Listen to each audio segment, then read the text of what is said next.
The ChabadPulse Podcast discusses serious issues and interviews guests in a free-form, open manner, occasionally touching on adult topics that may be unsuitable for children's ears. The show is a running discussion about the Chabad-Lubavitch community. However, it's in no way, shape, or form intended to represent an official or authoritative view of the opinions and positions of the community or its leadership.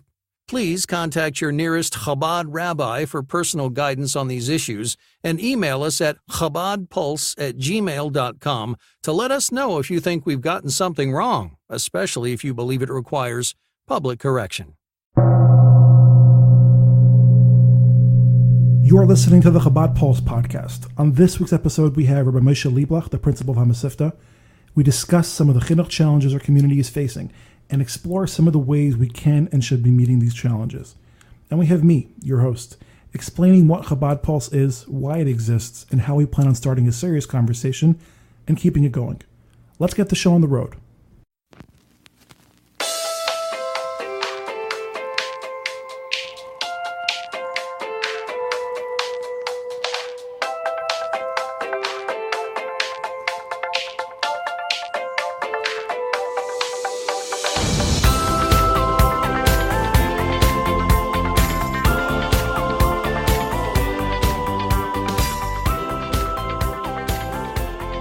Hi there. Welcome to the very first episode of the ChabadPulse Podcast. I am your host, Shalom Nemenev, and I am very excited to be here talking to you. ChabadPulse is a platform with a very simple goal: starting a conversation. The conversation about our community, about our future, about what it means to be a Lubavitcher today, what it will mean to be a Lubavitcher tomorrow. Although starting, that's not necessarily the correct word to use here. Maybe hosting is the right word, because this conversation obviously is not new. It's something we've all engaged in. All of us who care about our future, who care about what's going on with us now, in all the communities of Lubavitch, all across the world, whether you're in Miami, Los Angeles, New York, Israel, Australia, and many others, we all care about our community. We all care about our future, and we all talk about it. We talk about it amongst our friends, our family, our communities, our shows, our schools. We've already been having this conversation. But to this point, I personally don't believe it's been a very effective conversation. There are slow motion changes that are happening to us. Instead of us making those changes purposefully, they're happening to us. And I think the reason that is because we're not talking to each other. Is because we're not having a connected conversation. We're having disconnected conversations. We have a good bull session in a dorm room. We have a nice argument around a Shabbos table. But that's as far as it goes. And if someone had a good idea, if someone had a thought, if someone got inspired to work for change, it's over. There's the chance is gone. With the end of that conversation, that moment, it's over. There are very few platforms online where there is serious thought happening, serious discussion happening about what we want our future to look like on so many issues. Issues like chinuch, issues like shidduchim, issues like the questions of how people are supposed to make a living today, the questions of what it means to be a shliach today. All of those things, we're not talking about them in a productive way. So that's where ChabadPulse comes in. I've dreamed of this for a very long time. And it's finally happening because, no one else is doing it. To be clear, I'm not especially qualified for this. My qualifications are that I care, that I'm passionate, and that I want to do this. And recognizing my own limitations in this area, the goal of ChabadPulse will be to talk to people who may have something valuable to actually share. We're looking for people to talk to who have actual expertise and actual experience in some of the more complicated questions that we're going to discuss. That's the goal. Talk to people who know something useful, get them together, bounce ideas off each other, and see if we can't find a way forward. Now, obviously, looking for a way forward requires reckoning with the past. But ChabadPulse will, Emer Hashem, not be a backwards-looking podcast. We discuss, we understand, but we don't look to blame, we don't look to destroy, we don't look to attack. That isn't the goal. The goal is to find productive ways forward. That does require understanding why problems exist if they do, how they got there. But it does not require spending time and energy attacking. The basic structure of the show is a short introduction, then a 25, 30-minute, maybe sometimes longer, interview with the guests, an expert or someone with some serious experience in the topic that we're discussing, a little closing, and that's it. We want these to be easily digestible. We want these to be interesting to listen to. We want them to be pleasant, and we want them to be useful, most importantly. I very much hope that you'll give us a shot. I very much hope that as we grow, that as we move forward, you'll support us. And my sincerest wish is that you'll find us worth your time. So without further ado, let's get into our very first interview. Rabbi Moishe Lieblich, the principal of Hamesivta. We'd like to welcome to the show Rabbi Moishe Lieblich, the principal of Hamesivta, the Mesivta of Lodge Shiva Ocean Parkway. Thank you for joining us, Rabbi. Thank you very much for having me. I really appreciate it. It's really amazing what you're doing. Well, I appreciate that. Well, we'll see how it goes. It's early days yet. It's an honor to have you here because you are a principal and a principal of a Chabad institution. The principal is a fun position, I guess, to be in these days because everyone's talking about the chinuch system and how can we fix it, how can we improve it, and the buck kind of stops with you when it comes to that question. So let's ask you the question: how do we fix the chinuch system, Rabbi? How do we fix the chinuch system? Well, first, I want to thank you for having me. This is about a half hour, and I really appreciate it. We all speak about the importance of chinuch, and we know it's important, and we speak about it, and we know it's important, but to really take the time to listen and to really make change. The Rebbe Rashab spoke. The Rebbe Rashab said about chinuch that parents should spend a half hour every day thinking about the chinuch of their kids. Just imagine if we did that. Imagine if every couple sat down for a half hour at night discussing their kids' chinuch, what that would do. Not only for shalom bayis, what that would, transform the house, but really a half hour a day spending on their kids' chinuch. It doesn't mean a half hour a day every night sitting and talking. But really, if we spend a half hour a day, and if you think about it, chinuch is our life. It is. It's actually funny because parents these days are working themselves to the bone to be able to be mechanech their kids. Yeah, to take care of their kids the best way possible. Right, the best yeshivas, the best schools, and we give our life for chinuch. But we need to sometimes just take the time to really think and to really think, are we doing it right? And it doesn't have to be a half hour a day thinking about it. It can be a half hour a day spending time doing homework with your kids. Just a half hour spending quality time playing a game with your kids. And yeah, sometimes just sitting down and talking and discussing the issues, what's happening in the house, what's happening with this child, their friends, their emotional needs, their social needs, their learning. Like you said, parents give everything for their children, but sometimes we get so caught up in everything else that we need to just stop and really focus on what our kids need. So are you saying that the big fix to the chinuch system is more parental investment, more parents thinking about it more deeply? It's both. Teachers need to spend a half hour every day speaking about their students in their school. In my school, we spend between a half hour and an hour every day. Our teachers, we sit in my office and we discuss just children, go through lists. No, it's not only parents. It's and even somebody who doesn't have any kids, just community members. It's a mitzvah to put on tefillin every day. It's a mitzvah to think about chinuch. Chinuch is it's for everyone. Actually, chinuch is a community obligation. According to halacha, it's not only on the parents. It's a community responsibility. There was one woman I heard about that she was a teacher for many years, and once her kids already got married and moved out of the house, so she advertised that for a half hour a day, you can call her up and she'll help with homework. A half hour a day. So She wasn't helping for her own children. It's just helping people, and we can help. We can help the community. As a community, if we all invested in our children's chinuch, it would make a huge difference. Okay. So the first thing is just to be aware and to be conscious of what's important, what's our priorities. So that's more of a big picture mindset fix. Yeah. specifically, let's get down to brass tacks. You're a principal of a school, which means that every single day you see these successes and challenges and sometimes, big challenges that children face, that your teachers face in trying to help the children. Right. What are some of the big things that jump out at you practically, like that affect, that make life harder, that you think can be addressed? Okay, so I'm in Chinuch for about 8 years. I'm about 18 years. I started off just as a shliach in a yeshiva in Monsey 18 years ago, and they were happy with me. There was somehow I was able to just connect with the Bachrim, and they enjoyed the learning. So they asked me to come back. I came back as a dorm counselor, and I worked in the yeshiva, and then I came back the next year as a mashgiach in the Zal.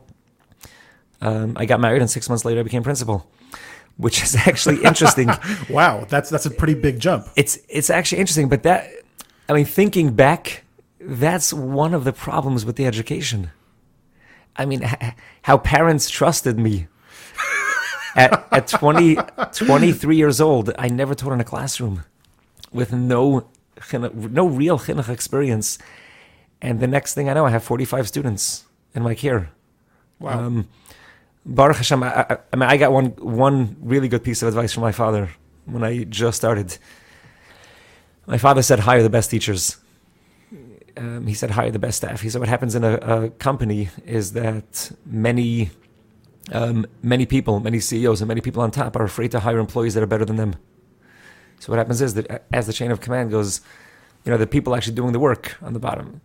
He said, always hire people that are better than you. And if you do that, you'll be fine. So I hired top teachers. And Baruch Hashem, I've made mistakes, but we had a lot of success. The yeshiva I have, okay, so one side question before we continue. And let's, make sure to get back to that. Top teachers. It's an interesting thing because I think that I think there was a perception for years that the best people around our community weren't ending up in chinuch. I think that was I think that's been the perception. I think my own experiences as a student through our system can kind of confirm that. I think the best people were going on shluchas or going into business. Do you think that the chinuch system has to have more of a focus on attracting the most talented people? Well, it is changing. It is changing already. At a slower pace than we would like, but it is changing. We have now a lot of talent in chinuch. There's really some really good talent in chinuch today. We can use more. We can definitely use more, but it's definitely changing. Do you think our community is equipped to keep to attract and keep these people? We're talking about, to be blunt, financially. So that goes into the financial issue. Financially, it's tough. Yeah, we definitely need more resources. That's what a lot of it boils down to. Just being able to pay decent salaries that people would want to stay in chinuch. That's a big challenge. Okay. So as I was saying, so my yeshiva, so we have bachrim. The bachrim that I was getting, or the bachrim that I am getting, are bachrim that are good boys, but they aren't succeeding in the mainstream yeshivas. So I was sort of forced over the years to figure out what are the challenges that these bachrim are facing, and what are the failures of the chinuch system. And why aren't these bachrim succeeding? Why aren't they able to make it in the mainstream yeshivas, in the mainstream, quote unquote system that they call? So over the years, I was forced to really learn about it, study, ask questions, and learn more and ask more questions. I sort of have a mahalach of what's happening, where it's going. I'm happy to share. The first thing that I find is of why bachrim. And again, I work specifically with bachrim, so I'm just more familiar with that. But my assumption is that it's throughout. The first problem I'm finding is dysfunctional homes. And there are many different levels, so many levels of dysfunction at homes. I've seen some bachrim which are extreme dysfunction, homes that are falling apart, lack of money to an extreme level, where there's no money for basic clothing and food, large families with neglect. Divorced homes, shalom bias issues. There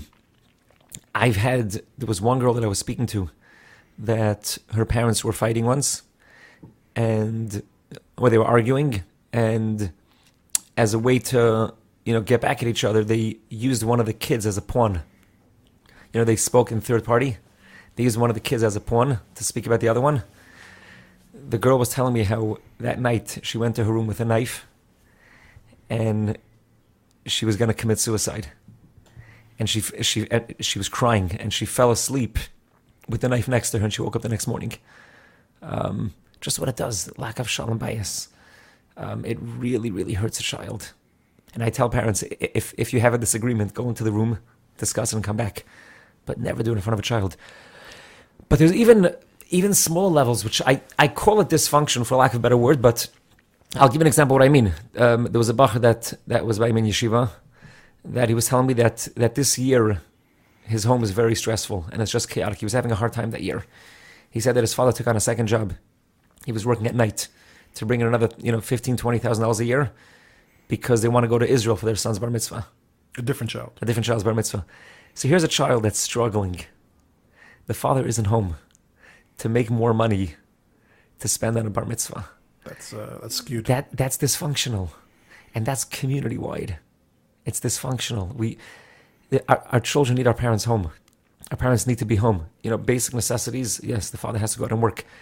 But if our children are our priorities, then act like they're our priorities and really treat them like that. There's no reason that a father should have to work a second job at night and not be home with his children for a full year. And the boy told me that he suffered from it because they want to spend $20,000 on a bar mitzvah. It just doesn't make sense. Our children are our priorities. And then there's abuse. There's abuse. I had one child, one bacher was telling me that he lives with his father, and his father was upset at him. His father didn't talk to him. Wow. In almost 2 years. And they eat supper at the same table. The father doesn't talk to him. And we have kids in our system that are going through that. Going through that. As teachers, we have to be aware of it. As teachers, we have to be able to catch these things. I think we're all aware of these issues, but how does that manifest specifically in chinuch when a kid comes from a dysfunctional home?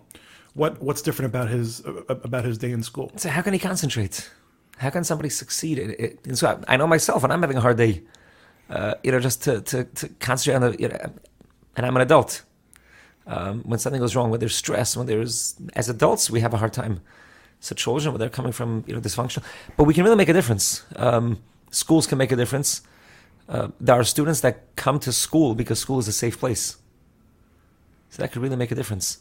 Helping out in the community, people helping out, we could really make a difference. That's one thing that I find. Just dysfunction at homes on many different levels.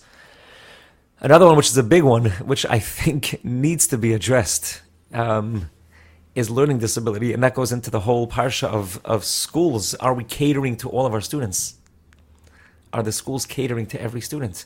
That goes back into the big picture of who is schools for? Are yeshivas meant for everyone? Is every bacher supposed to go through yeshiva, learning Gemara, Rashi, Tosfos, Mefarshim for 7-8 hours a day? That's been that's been a drum I've been banging for a while. So we all know that some bachim are not capable of that, and not everyone has to do that. So what are we doing to fix it? I think we need major school reform in that the schools need to start teaching by level. I mean, think about it in the corporate world. Imagine you were hired, any company. You're hired in a company. The first year you're stocking shelves. The second year, since you're there for 2 years, so now you're already a receptionist. And the third year, you become a vice president. And the fourth year, you become... It just doesn't make sense. It doesn't make sense. But in our school system, where education should be geared for every individual student, that's the way it works. You come in first grade, and you get promoted to second grade, and you get promoted to third grade. And fourth grade and fifth grade, and you just move on because that's how many years you're in school. It just doesn't make sense. So that's one area of reform that our schools need majorly. I hear a lot of backlash from, that parents are going to be against it, and the stigma of, a child being left back or a child being in a lower class. So, two things. First of all, there are enough students in many of our schools to have different levels within that grade. That could happen. And second of all, what I've seen in my school is that it's not true. If a child is learning and he's succeeding, he's happy to be in that class. I mean, if I had a choice, if I asked the bacher, would you rather be in a class where you're learning Gemara and you can understand it? Or would you rather sit through 3 hours a day in a shir where they're learning Mefarshim and you'll have no idea what's going on? So, I mean, what child would want to be? And I find it interesting by the regions. We have English in my school. I'm a full English program, with a region-based program. The 11th grader has no problem sitting with a 9th grader learning algebra. I've never had an 11th grader ask me, it's not fair I have to go through algebra again. I want to learn, trigonometry because I'm already here for 3 years. If you didn't pass your algebra test, you take it again. So that's one area that we really need reform to teach individuals. We're not teaching, it's not a factory. We're teaching individuals. So I had this argument with a mashpia of a very large Chabad institution, a Zal, a very, very large one. And I was saying that I personally believe that it's malpractice for a yeshiva to accept a child who they know isn't capable of functioning within their system. Mm-hmm. That it's absolutely malpractice. Yeah. And he was telling me that he may agree, but it's on the parents, and yeshivas could never be the ones to start that revolution. The yeshivas could never be the one to say, "Hey, listen, parent, your child is not capable. There's nothing wrong with him. It's not for him. Not everyone was designed to sit in his office for 10 hours a day." But my second question to the mashpia would be okay, so your child is here now. What are you doing? Well, that's not every yeshiva is equipped to make those kind of wholesale changes to their structure. No, it doesn't need to be wholesale. Okay, correct. We do need wholesale changes. But if the child is in your school, what are you doing? Right. What are you doing for him? So since the parents sent the child and the board or the principal did accept him, now what? Now he's your child. Now he's in your class. Now it's your responsibility. Of course, I understand all that, and obviously that's a good question. But if the answer to all that is that we can't do much, do you believe that the change has to come from the yeshiva side, where yeshivas have to make the parents aware that not everyone fits in the system? Because this has been a reality for a long time, right? And parents don't want to hear it. Well, it depends how it's presented. The way I present it in my school, I've had almost no resistance. The way I present it is that your child is now at the level of learning Gemara. He needs the skills to first be able to read basic Gemara. As soon as your child can master 15, 20 pages of Gemara, he can move up. It can happen tomorrow. When I feel confident that your child is on the next level, he can move up. Right. And if he moves up and it's too hard for him, it doesn't make sense for him to stay there. He'll move down to a level where he's learning. I mean, how can a parent resist that? How can a parent say, no, I want my child to be in a class where he's not going to be learning? It's just, if it's presented properly, I can't imagine, sane parent that wouldn't want that. Okay. I think it's the school. In other words, I think there's resistance from the schools to do that. You think it'd just be more work? It's more work. There's no question about it. It's more work. Okay, that's fair. So you're saying maybe the mashpia wasn't being totally on the level. That's a shocking thing to say about a mashpia in our system, but maybe. Okay, so dysfunctional homes, learning disabilities. Learning disabilities. That's one. I believe at the core that every child is good, and every child wants to succeed. That's the reality. I've never spoken to a mother that said my child is an animal, or my child is a mess, or my child is horrible. I've spoken to teachers who say that. I've never heard that from a parent. So a parent that it's their child, they know their children, and they know that their children are good. And they know that if their child is having a hard time, it's because of a certain reason. Educators need to feel the same way. Educators need to approach education the same way, that every child is inherently good, and every child wants to succeed. And if they're not succeeding, there's a reason why not. And just like a parent breaks their head and tries to figure out, what can I do to help my child? Every teacher needs to work and try to figure out, what can I do to help that child? Now, if a teacher has a child that they really can't help, then at a certain point, a teacher has an obligation to tell the principal that I can't help this child, he can't be in my class. I had that with one of my teachers when I was first starting. This was my second year in yeshiva. So there was a child that was a very difficult child. He was having a hard time in class. He was having a hard time concentrating. And he wasn't able to just stay in the class. And the Rebbe did whatever he knows how to do to help him. And the Rebbe said he can't. And I was, a new principal, and I believe that every child needs to succeed. And I told, I was pushing for the Rebbe to hold the kid. At one point, the Rebbe called me in the morning. I remember this. He called me 9 o'clock in the morning, and he said, if that child is in the room, I'm not coming. Wow. He owned up and he took responsibility. And it wasn't that the child was, it was that he can't help this child. He did whatever he knows, and he can't. And I had to take the child out of the class. We didn't send the kid out of school. We figured out another program for this kid with tutors. But that teacher took responsibility for his class. And I think principals admire that. Okay. So that leads to another question, because I actually taught in a school for a year. And the question of discipline is, I think, a question a lot of teachers struggle with. Mm-hmm. Because in today's day and age, their options are extremely limited, like almost non-existent as far as discipline goes. Now, obviously, you'll say that if a child is, being educated the right way, they won't need discipline. But sometimes kids need discipline. They need to be, there need to be consequences. Okay. As a principal, how do you approach the issue?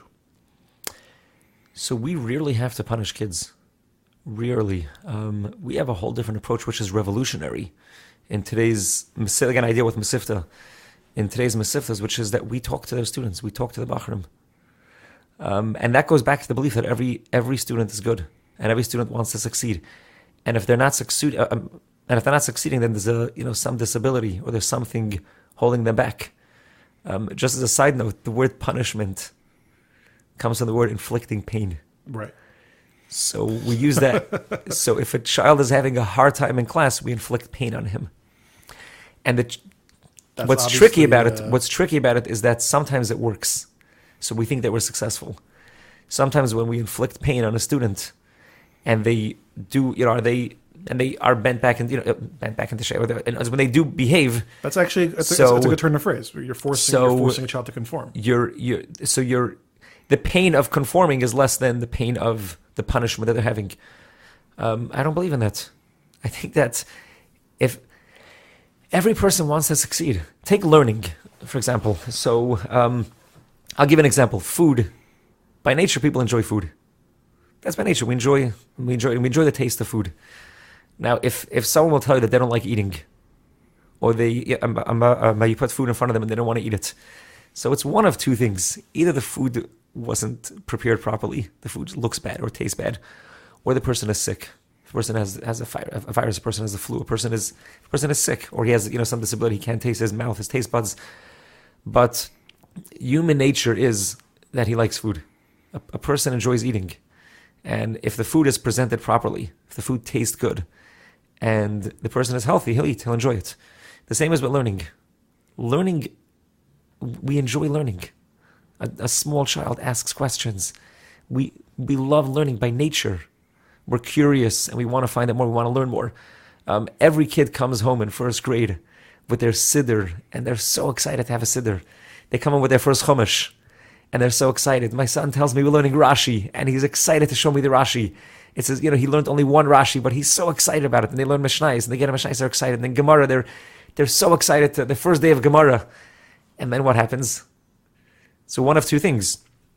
Either it's not taught properly, or there's some kind of disability. Right. So as parents, as educators, and as a community, we need to know. We need to figure out ways to present the material properly, and if there's any disability, to help the child. Okay. So again, all that being said, that's obviously, I think, that all makes sense.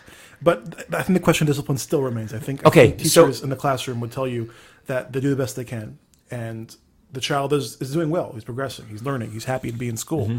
However, he has some behavioral issues, and the kid, acts out. The kid struggles with his classmates, gets into fights. The kid, brings things that aren't supposed to be in school to school, things of that nature. Mm-hmm. Kids are kids. Kids misbehave. So good point. Very good point. By the way, part of education is part of being an educator is to know that kids will mess up, and that's fine. Right. That's fine. Kids are kids. We all mess up. So to you, the question of discipline doesn't even apply in these situations. It applies. Okay, so there are two things. Every situation really needs to be analyzed. Every student, every student is different. There is no blanket. But the general rule is that, sometimes kids are just being kids. And sometimes you need to speak to a kid. If a child, just the example, if a child brings something to school that's inappropriate. So I would call on the kid and say, here's the policy. You're not allowed. You knew the policy. It gets taken away. I may give it back at the end of the day, bring it back, and never bring it back to yeshiva. If he brings it back again, I call him in and say, 1 second, you knew the policy. You brought it in. So either I would take it away until the end of the year, or I would say something like, okay, I want you to go home and again, this is high school. I want you to go home, and when you're ready to commit to not bringing these things to yeshiva, come back. So what I'm doing is I'm shifting the responsibility back to him. He knows I'm not punishing him. There's no punishment. There's no consequence. You just can't be in school with this. You just can't be in school with this. Whenever you're ready, you can be ready right now. You can tell me right now that you're ready, and you can go back into class. If you need to go home for a day, think about go home for a day to think about it. And I use this with anything. I really use this with anything, and it puts responsibility on the child. I'm not a bad person. I lay out very clearly what happened, what the policies are, where he broke the policy. And whenever you're ready to comply, you can come back. A Rebbe can do the same thing in his classroom. What happens when you use that approach, you can then educate the child. Okay, so the kid is being fidgety in class. So you call the parents and you say, look, here's the reality. The reality is that for your son to succeed and for my class to succeed, your child has to stay quietly in class. Whenever he's ready to come back, he can come back. What can we do to help him? Got it. But then you're educating him. You're not punishing him. Okay, every time you're going to turn around in your class, every time you turn around, you're going to have to write 100 times, I will not turn around. You're not educating him. But instead, okay, so I want you back in my class, and I love when you're here, and I appreciate you being here, and I want you back. And whenever we can figure out a way for you to stay in your seat without disturbing, you're welcome back. And let's figure out ways. What goes on, what's happening in your head that you feel the need to turn around? But that's education. That's education. Right. And I find that our system, our school system is lacking education. The core. That's so there's another issue that I think is rising in prominence. You mentioned functional homes, learning disabilities. I think a third one is probably that in today's day and age, our communities don't necessarily share the assumptions that we all used to share about what chinuch should look like, about frumkeit, chassidishkeit, questions like that. I think that there are now more ideological strains in our community, and we haven't had this great separation yet, where people are formed their own communities. They're still officially part of the Chabad community, but their children are still in our schools. Mm-hmm. It's a serious problem. It really is. Think of it this way: you call a plumber to your house and you tell him that the room is cold and if he can install heating. So the plumber comes, takes measurements of the room, and puts in a 3-foot radiator, and the room is warm. The plumber goes home. The next day you call the plumber back and you say the room is cold. So he comes back and he sees the windows open. He says, oh, this is a room where you have the window open. No problem. We need to put in a second radiator. So he puts in the second radiator and it's warm. The next day you call the plumber and you tell him it's still cold. He comes back and he sees 2 windows open. And he says, oh, you have 2 windows open here. You need a much larger one. And this goes on for 3-4 days. At a certain point, the plumber will say, look, there's only so much I can do. Yeshivas are working hard. Yeshivas are trying. But yeah, we definitely need support from the parents. We definitely need that support. And I've seen many different levels of different homes. I've had parents where there was one parent that would tell their kid before going to Verbringen, make sure you don't get brainwashed by the mashpia. Wow. I've had one parent that would make fun of their son for going to the mikveh. Only pedophiles go to the mikveh. Wow. Okay. So that's an extreme. But there's as parents, we're role models. Kids can learn math from someone they don't like, but to teach values, to teach morals, ethics, that comes from role modeling. You can tell your child not to steal, but if you steal, he's going to steal. So really, to teach values and teach what's important, I think that comes from role modeling, and that's in many ways. We have to, as parents and as teachers as well. I mean, the blame is on teachers as much as it's on parents, but we have to role model real authentic enjoyment for Yiddishkeit, for example. I'll give an example. I was in Shul one day and I saw it was during Sfira, and a 12-year-old boy asked his father if he's still saying with a bracha. So the father made a face. He's like, I haven't been doing that for a long time already. And just the way he said it with such scorn and it's been a while already since what kind of message is he giving his child? Or another father that was saying, I'm the month of Elul. We had so right before he's like, oh, here's another thing to forget. It's these aren't terrible things in the sense that breaks a child, but what it does is that it teaches a child what's important. When a parent is excited about meeting a politician, and he's not excited of learning a new Tosfos, what are the priorities? Right. If a parent, tells a child that you can't wash Nagelwasser because the floor is going to get wet, the water spills low, and you don't clean up after yourself, and the only way you can wash Nagelwasser is if you clean up after yourself, then what are you telling them? What's priorities? So the floor being dry is more important than washing Nagelwasser. Kids pick up. Okay, those are very clear messages of what's important. But there are more. But there are more things. Yeah, there are more subtle things. If we show what's important, as teachers, as parents, and as a community, you go to some communities between Mincha and Ma'ariv, and the shuls are packed. The shuls are full of fathers sitting with their sons learning. Chol Hamoed, you go to shuls in other communities, you can't find a place to sit. And so what's important? What's important? We're role models, and if it's important to us, it's going to be important to our children. I think of it this way. Every child wants to be like their parents.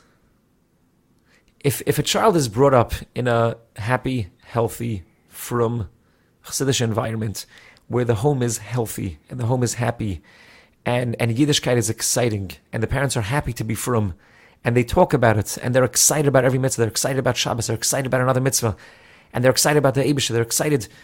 A child by nature will want to emulate that. Children, there's no reason children would want to leave. Children are not. My Rabbi Hella says this often.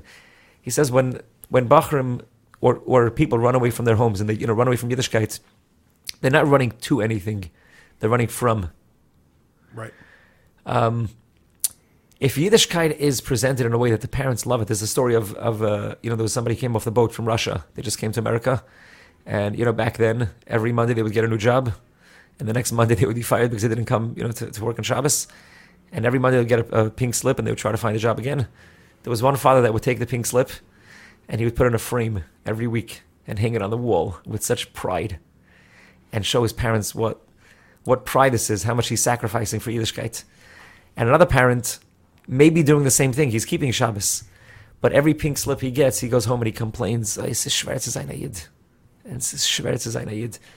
what are the children here? It's tough. What do I need it for? Right.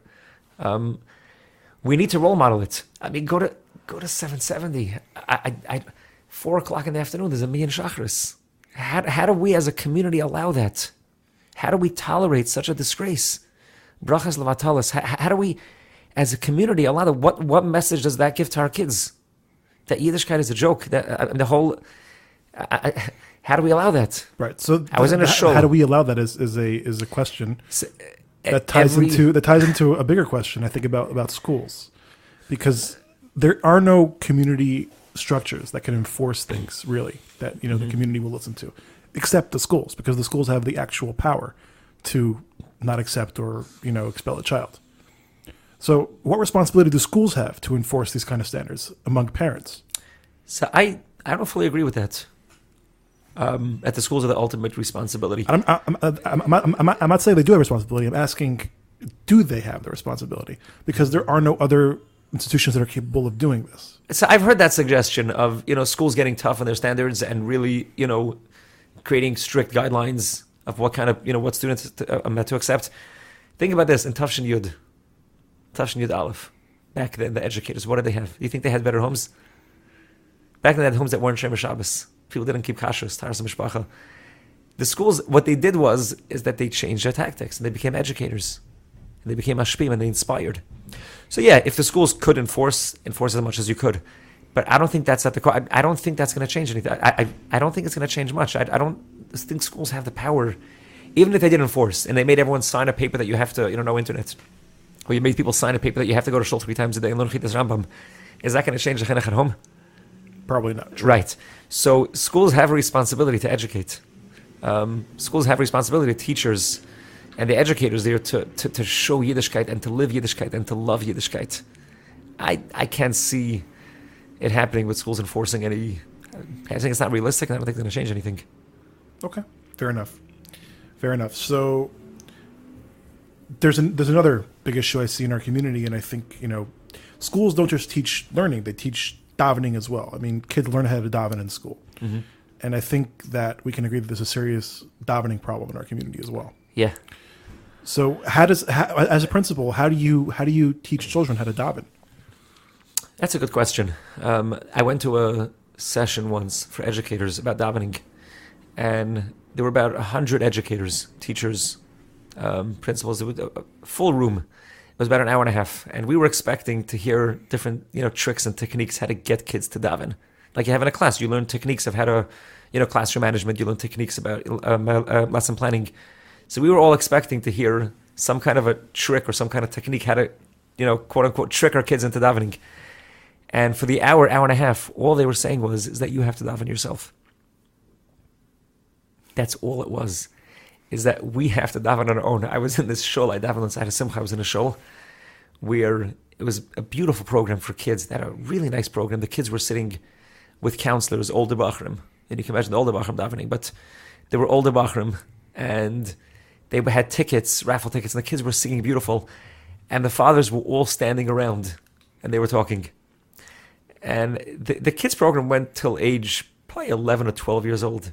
It's about 12, 13 years old. The kids don't have to daven anymore. And the kids know it. The kids know that davening is just for kids and it's a program. Davening is not for adults.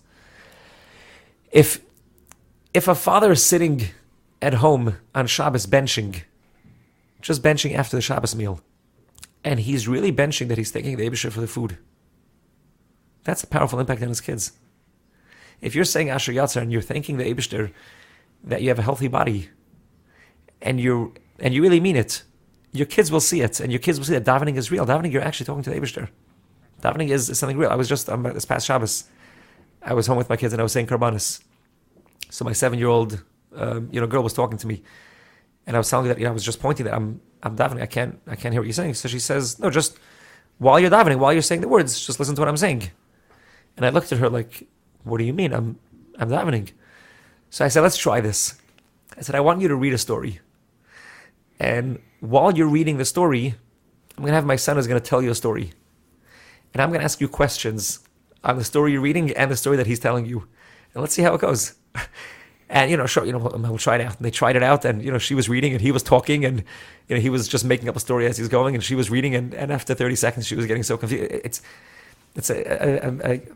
It's impossible. So you're saying the solution to teaching davening? Davening is by role model. Again, like what I said before, the way to teach values, the way to teach our values through living it. And davening is something.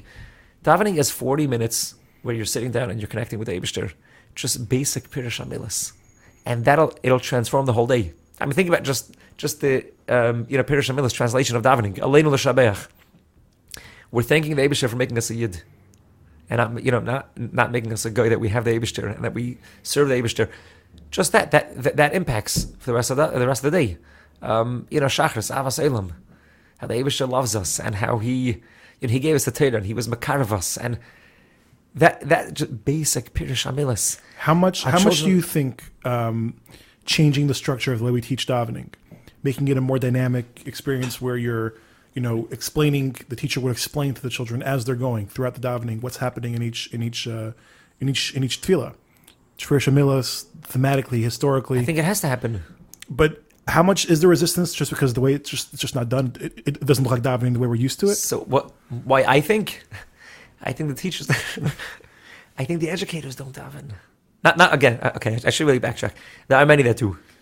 I'm not putting down educators at all, and I'm not putting down the there's a lot of positive. There's a lot of positive, and there's a lot of young talent. There's a lot of people that are really frumach Siddish and that are really solid role models. But you can't teach davening if you don't daven yourself. As much as you may want to inspire and tell them how beautiful davening it is, if you're not living it, you can't teach it. You can't daven with your class. How can you daven Shachris and walk around, getting other kids to daven? That means that you yourself are not concentrating on davening. Also, you're not davening with a minyan, which also is, Even if you're davening with a minyan, even, older... You're Hamesivta, right? So you are Hamesivta age, 7th, 8th grade. If you're davening with your class, if you're davening with your program, if you're davening, then you can't discipline. Rabbi Hella told me this. Mera told me this many years ago. He said, if you're disciplining during davening, you can't daven yourself. You need to wake up earlier, daven at 6 a.m, and then come to yeshiva and do that. So we worked out a system where during davening, I created the environment in the shul that I don't need a discipline during davening. If I do need a discipline, I need to stop davening and then walk over to a bacher, motion, then get back to my davening and start again. But if I'm saying Ashrei, and while I'm saying Ashrei, I'm walking around, pointing to somebody, I'm walking around making motions. So I'm saying Ashrei, I'm praising the Eibishter. At the same time, what kind of message? It's not only what kind of message am I giving to somebody else, that I myself am not davening. And that's the ultimate message. Right, that's the ultimate message. All right. Well, thank you, Rabbi. I really appreciate your time. Thank you. And I wish you much hatzlacha in your mission. Yeah, you too. Thank you. I appreciate it. All right. Thank you very much. Take care. That was Rabbi Moishe Lieblich of Hamesivta. I hope you enjoyed listening to that as much as I enjoyed speaking to him. I hope you found it informative. I hope you found it useful. I hope you found it instructive. I hope you found it productive. If you enjoyed listening to Rabbi Lieblich, if you'd like to hear more guests like him, if you have somebody specific in mind that you'd like to hear from, please do let us know. We are looking for more guests. We are looking for people to talk to, and you can help us. You can help us find out who the people actually want to hear from. So please do let us know. The email address is ChabadPulse@gmail.com. The Facebook page is open. The Twitter page is open. Please contact us and let us know. Chabad Pulse is also a website. The website is going to have writers and commentators talking about things, ideas, much the same way as the show does, looking for a productive way forward. So if you'd like to write for the website, please, again, let us know. ChabadPulse@gmail.com, Twitter, Facebook. We want to hear from you. All submissions, all ideas will be seriously considered. A note on the tone of the show, we intend to be adult, unfiltered. That doesn't mean we're going to be obscene, gratuitous, intentionally offensive, but it does mean that things will be discussed openly, without euphemism, without hiding behind, openly is the point. And if you are the parent or guardian and you are playing this with an earshot of a child, please use caution and make sure that the subject, that discussion that's being had on the show at that moment isn't something that's that children shouldn't be listening to. Listeners, please subscribe to the show. Please review the show. That will help us build a following. That will help us attract interesting guests who wouldn't come on unless they thought the show was worth coming on to. So it's a chicken and egg situation, but please be the chicken. I don't know if that makes any sense, but please subscribe, please listen, please spread the word. It's impossible. None of this works without you. If you are a business owner and you want to advertise on the podcast, well, that's a very good idea. Podcast advertising has been proven to be the most effective current form of advertising. And, with Mirz Hashem, as we grow, we're going to have a pretty unique following, a pretty unique listener base. And if you'd like to reach that listener base, again, reach out to us, ChabadPulse@gmail.com or on social media. And let's see if we can make a deal. We plan to release one episode a week, so look out next week for episode number 2. And I'd like to thank you again for taking the time to listen to us. We know this is a lot of trust. We know that this is this is something new. And we very, very much appreciate you taking the time. We very much appreciate you listening to us. And we sincerely, sincerely hope that we will prove to be worth listening to now and in the future.